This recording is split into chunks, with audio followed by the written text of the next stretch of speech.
Bull Bear Buzz Podcast for decoding markets, fueling minds. You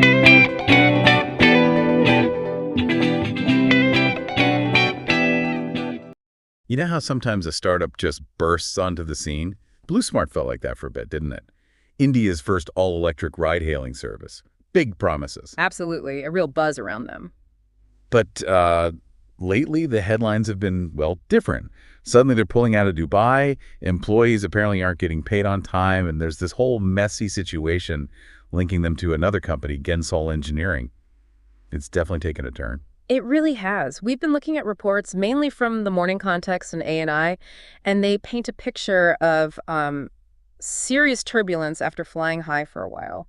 So our mission today really is to dig into what's actually going on with BluSmart. What are the core problems? Yeah, what went wrong? And importantly, what does this tell us about the whole startup world, especially for investors? Let's get into it. Okay, so let's start with Dubai. June 2024, they made this big announcement, right? Expanding internationally for the first time. Yep, a year in the making, apparently. It sounded like a major milestone. And their plan there was, what, kind of niche? Exactly. Not trying to be the cheapest ride. They were going for a premium feel, targeting eco-conscious customers, people probably willing to pay a bit more. Makes sense for Dubai, maybe? That was the idea, I suppose. Build a strong brand in a wealthy market. But then, bam, mid-March this year, news breaks, they're shutting it down. Just like that. The official reason given was financial constraints, trouble getting more funding, which is a really fast U-turn, especially after planning for a year. And it wasn't even a huge operation, was it? No, that's the thing. Fewer than 50 cars, it seems. Disproportionate, shutting down something that small so suddenly. Right. Makes you wonder if the whole premium idea didn't quite land, or if the money just wasn't there from the start. Or maybe it signals much bigger money problems back home. Which seems likely, given what else came out. They're apparently shifting the cars and app stuff over to Kareem. That's the report, yeah. And maybe even talking to Uber about the rest of the fleet. Trying to recoup something, I guess. So if Dubai was so small, why shut it? Unless the pressure was really intense everywhere. And that brings us to India. The salary delays. Exactly. That's a big red flag. Delaying March salaries, telling staff it's due to ongoing cash flow challenges, that points to serious financial strain. And they paid people in stages, lower salaries first. Yeah, which really highlights how tight things must be liquidity-wise. And didn't we hear earlier about them taking BluSmart branding off cars in Bengaluru?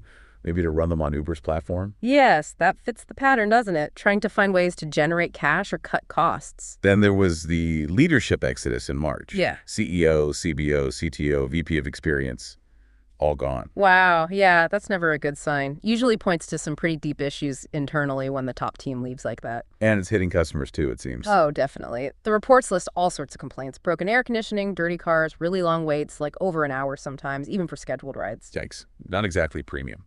Not at all. Plus, unresponsive drivers, customer support that's basically bots, calls not returned, problems with payments, wallet money vanishing. Oof. That's how you lose trust fast. Seriously eroding trust, yeah. And they were planning to launch in Saudi Arabia too, right?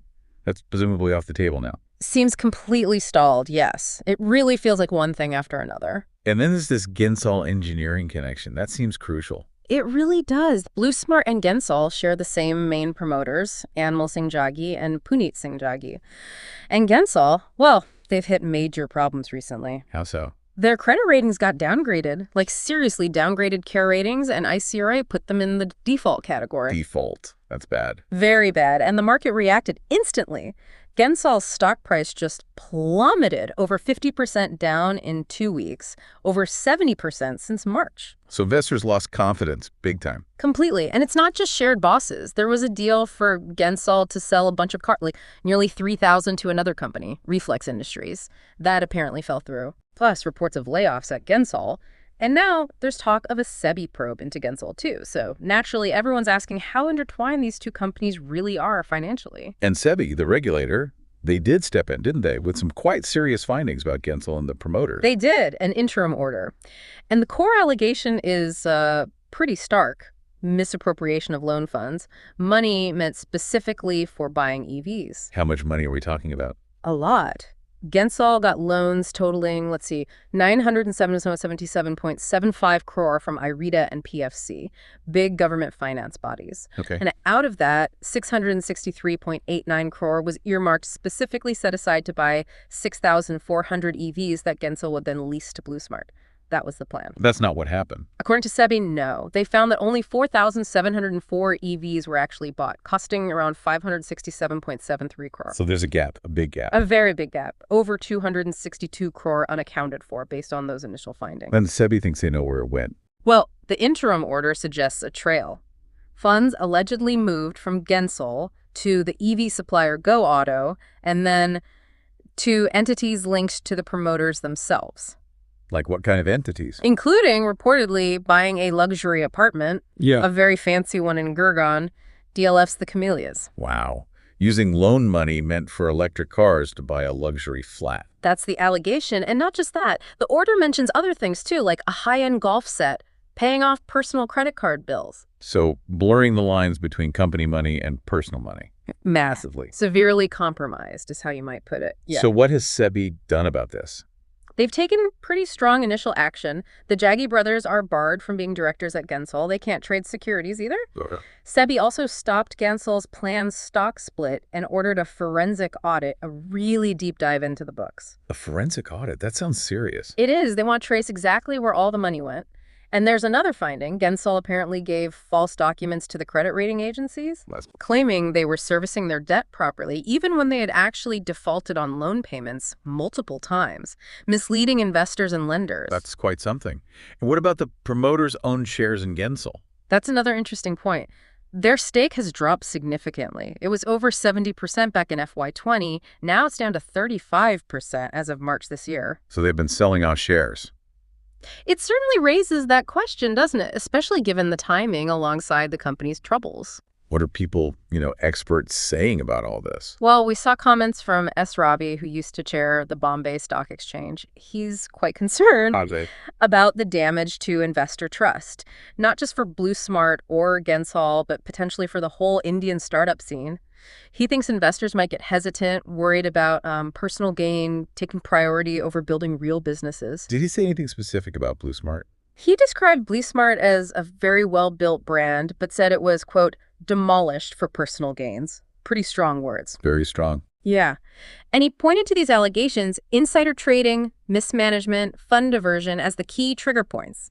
He said SEBI's findings clearly showed diversion of funds and misstatement, which means giving wrong info to regulators. Serious stuff. So his point is basically about honesty and transparency. Exactly. He really stressed how vital it is for startups and founders to be upfront with everyone, lenders, investors, employees. It's all about trust and integrity. Has BluSmart itself, or at Anmol Jaggi, responded directly to employees about, say, the salaries? Yes, Anmol Jaggi sent an email. He acknowledged the salary delays, assured staff they'd be cleared by the end of April. He also mentioned they're trying to raise more funding. Okay. And he cares for the team. He mentioned plans for an ESOP, an employee stock option plan, and a retention bonus program, which, can be good for morale, giving employees a stake. Right, makes sense. But there's a catch. He said this program would roll out after 3 months, quote, once the company has stabilized. So not immediately. Needs stabilization first. Which kind of underlines the current instability, doesn't it? It does. So wrapping this up, it feels like BluSmart is facing, a perfect storm. Pretty much. Huge fundraising challenges now, intense scrutiny because of Gensol, the SEBI investigation hanging over them, operational problems hitting customers, and just trust breaking down. So we saw rapid growth, a big vision, then this sudden sharp downturn. The link to Gensol and its finances seems absolutely central. Definitely. And these very serious allegations from SEBI about where the money went raise fundamental questions about how things were run. And it ripples outwards, affecting how people view the whole startup ecosystem. That's the broader implication, yeah. Investor confidence is key. Which leaves us with a thought, really. When you see how tangled these ventures can get and how critical financial honesty is, what are the big lessons here for both the startups trying to grow fast and the investors backing them? What does this whole story tell us about the risks, the real risks versus the rewards, especially in these fast-moving tech sectors? Something to chew on.